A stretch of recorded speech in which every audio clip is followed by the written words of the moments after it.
امام ابن جوزی رحمت اللہ علیہ نے ایک نہایت ہی سبق آموز واقعہ بیان کیا ہے۔ اصفہان کا ایک بہت بڑا رئیس اپنی بیوی کے ساتھ دسترخوان پر بیٹھا ہوا تھا۔ دسترخوان اللہ کی نعمتوں سے بھرا ہوا تھا۔ اتنے میں ایک فقیر نے صدا لگائی کہ اللہ کے نام پر کچھ کھانے کو دے دو۔ اس شخص نے اپنی بیوی کو حکم دیا کہ سارا دسترخوان اس فقیر کی جھولی میں ڈال دو۔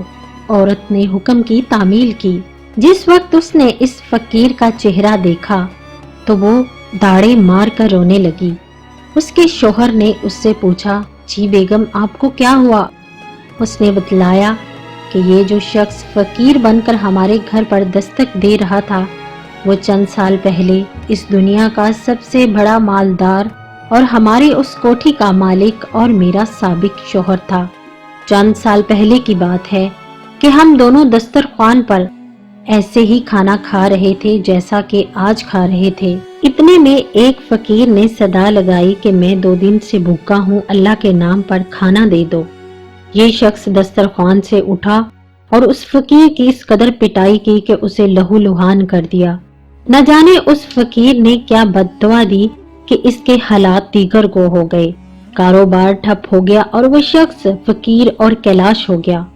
اس نے مجھے بھی طلاق دے دی۔ اس کے چند سال گزرنے کے بعد میں آپ کی زوجیت میں آ گئی۔ شوہر بیوی کی یہ باتیں سن کر کہنے لگا، بیگم کیا میں آپ کو اس سے زیادہ تعجب خیز بات نہ بتلاؤں؟ اس نے کہا، ضرور بتائیں۔ کہنے لگا، جس شخص کی آپ کے سابق شوہر نے پٹائی کی تھی وہ کوئی دوسرا نہیں بلکہ میں ہی تھا۔ گردش زمانہ کا ایک عجیب نظارہ یہ ہے کہ اللہ تعالیٰ نے اسے بدمست مالدار کی ہر چیز، مال، کوٹھی، حتیٰ کہ بیوی بھی چھین کر اس شخص کو دے دیا جو فقیر بن کر اس کے گھر پر آیا تھا، اور چند سال بعد پھر اللہ تعالیٰ نے اس شخص کو فقیر بنا کر اسی کے در پر لا کھڑا کیا۔